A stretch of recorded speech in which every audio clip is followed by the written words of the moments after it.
For information on medications that I want to take, my ultimate port of call is the ASADA website. It's checking your substances. I will also probably consult my dietitian, my strength and conditioning trainer, my doctor, just for general advice, but the ultimate cutoff comes at the ASADA website.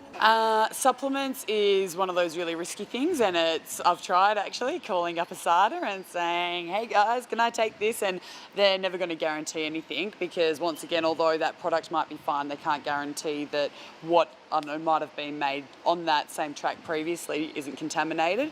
You can't really take anything unless you've checked it, just in case it's been made, even if the actual supplement's okay and it's been made in the wrong factory or something.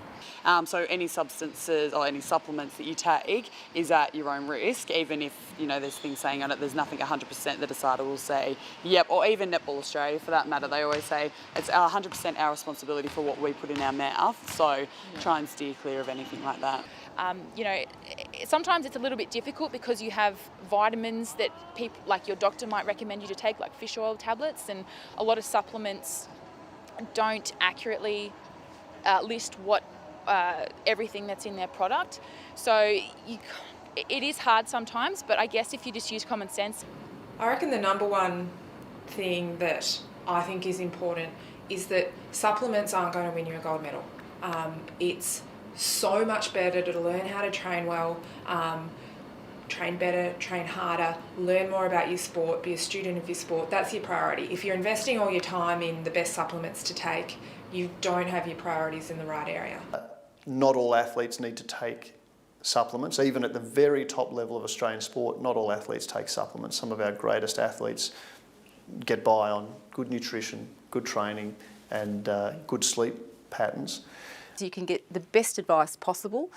You can look at a product, you can try and make some decisions about the company and how reputable they are and whether they have good manufacturing practices. You can read the label, you can talk to a sports nutrition or sports physician who can give you some more insight. But at the end of the day, it's the athlete's own decision.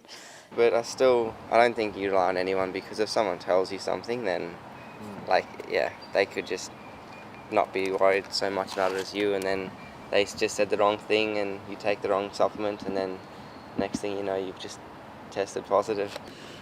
When it comes to, if you do decide that you're going to use a supplement, be so careful.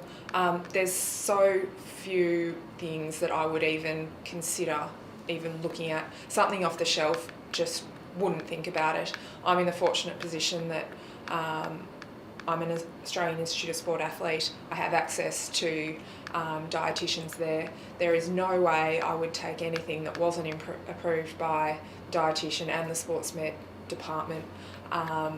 And even then, I'd have serious question marks over whether I'd take it or not. It's too big an issue. But at the end of the day, you are responsible for what you put in your mouths. So there's no pointing the finger, no innuendo of someone else or blaming anyone. You know what you put in your mouth. So if there's any second guessing or thought process that maybe it's a bit wrong at that point in time, don't do it.